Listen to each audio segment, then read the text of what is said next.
ഈ മണിക്കൂറിലെ വളരെ പ്രധാനപ്പെട്ട ഒരു വാർത്തയിലേക്കാണ് പോകുന്നത്. അയ്യപ്പ ഭക്തരെ സംബന്ധിച്ചിടത്തോളം ഭക്തർക്കൊപ്പം എന്നും അടിയുറച്ച് നിൽക്കുന്ന ഞങ്ങൾ ടീം ജനത്തെയും സംബന്ധിച്ചിടത്തോളം വളരെ ആശ്വാസകരമായ ചില വാർത്തകളാണ് ഇപ്പോൾ പുറത്തു വന്നുകൊണ്ടിരിക്കുന്നത്. അത് പ്രിയപ്പെട്ട പ്രേക്ഷകരുമായി ഞങ്ങൾ പങ്കുവയ്ക്കുകയാണ്. ശബരിമലയുടെ കാര്യത്തിൽ കേന്ദ്ര സർക്കാരിൻ്റെ ഇടപെടലുകൾ ഉണ്ടാകുമെന്ന് പ്രതീക്ഷിക്കുന്നതായി ശബരിമല കർമ്മസമിതി ജനറൽ കൺവീനർ SJR കുമാർ. കർമ്മസമിതിയുടെ പ്രതികരണം കേന്ദ്രമന്ത്രി സുരേഷ് ഗോപിയുടെ പരാമർശത്തിന് പിന്നാലെയാണ്. ക്ഷേത്രവിശ്വാസികളല്ലാത്ത DMKയുടെ മന്ത്രിയടക്കം പിണറായി സർക്കാർ അയ്യപ്പ സംഗമത്തിന് ക്ഷണിച്ചത് ചോദ്യം ചെയ്യപ്പെടേണ്ടതാണെന്നും SJR കുമാർ കൊച്ചിയിൽ പറഞ്ഞു. വിവരങ്ങളുമായി നിഷ ദിലീപ് ചേരുന്നുണ്ട്. നിഷ, വളരെ ആശ്വാസകരമായ ഒരു പരാമർശമാണ് ഇപ്പോൾ കർമ്മസമിതിയുടെ ഭാഗത്തു നിന്ന് വരുന്നത്. കർമ്മസമിതിയാണ് ഉടനീളം ഭക്തർക്കൊപ്പം ഈ വിഷയത്തിൽ കൃത്യമായി അടിയുറച്ച് നിന്ന് ചോദ്യം ചെയ്ത് കൊണ്ടേയിരുന്നത്. സ്വാഭാവികമായിട്ടും ഈ പുതിയ പരാമർശം, അദ്ദേഹത്തിൻ്റെ ഈ വാക്കുകൾ നമുക്ക് എത്രത്തോളം വലിയ പ്രതീക്ഷയാണ് നൽകുന്നത്?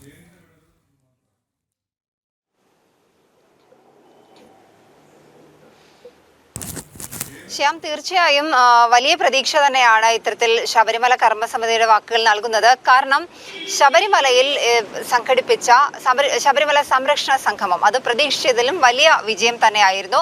120ഓളം ഹിന്ദു സംഘടനകളെ ക്ഷണിച്ചതിൽ 100-ലധികം ഹിന്ദു സംഘടനകൾ അതിൽ പങ്കെടുത്തിട്ടുണ്ട്. സെമിനാറിലടക്കം വലിയ പങ്കാളിത്തം തന്നെയായിരുന്നു ഉണ്ടായിരുന്നത്. 3-ലധികം സെമിനാറുകൾ നടന്നു. ഈ സെമിനാറുകളിൽ ഉരുത്തിരിഞ്ഞു വന്ന ആശയങ്ങൾ അതാണ് കൃത്യമായി തന്നെ അത് ഭക്തരുടെ ആശയങ്ങളാണ്. ശബരിമലയിൽ എന്തൊക്കെയാണ് നടപ്പാക്കേണ്ടത് അത് സംബന്ധിച്ചുള്ള ഭക്തരുടെ ആശയങ്ങളാണ് കേന്ദ്ര സർക്കാരിന് നിവേദനമായി തന്നെ സമർപ്പിച്ചിട്ടുള്ളത്. തീർച്ചയായും കേന്ദ്ര സർക്കാരിന്റെ കൂടുതൽ ഇടപെടലുകൾ വരുന്ന ദിവസങ്ങളിലൊക്കെ തന്നെ ശബരിമലയുടെ കാര്യത്തിൽ ഉണ്ടാകും. ദേവസ്വം ബോർഡും സർക്കാരും ശബരിമലയിൽ അവർക്ക് മാത്രമല്ല ഉത്തരവാദിത്തമുള്ളത്. ഓരോ അയ്യപ്പ ഭക്തനെ സംബന്ധിച്ചിടത്തോളം ശബരിമലയിൽ വളരെ വലിയ ഉത്തരവാദിത്തങ്ങളുണ്ട്. കഴിഞ്ഞ ദിവസം ശബരിമല കർമ്മസമിതിയുടെ സംഘടിപ്പിച്ച ശബരിമല സംരക്ഷണ സംഗമത്തിലും അത് തന്നെയാണ് കണ്ടത്. വളരെ വലിയ പങ്കാളിത്തം, ഭക്തരുടെ പങ്കാളിത്തം, പ്രതീക്ഷിച്ചതിലും അധികം ആളുകൾ അവിടെ എത്തി.